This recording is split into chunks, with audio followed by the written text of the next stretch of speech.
If your power steering stopped working and you've got the warning message on the dashboard, there are a few things you can try to test the electric power steering motor.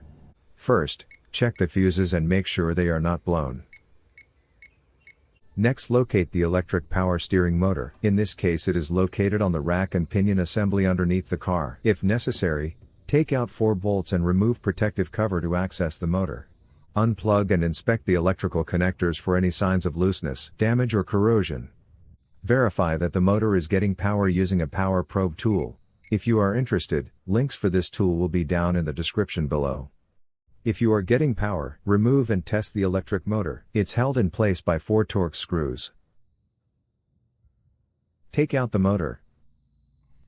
Now you can also visually inspect the drive belt inside the housing. This motor is definitely looking pretty bad. Water got inside and damaged the motor. To verify that, connect it to 12-volt battery and check if it's spinning. This one is definitely shot and needs to be replaced. And that's how you can test your electric power steering motor.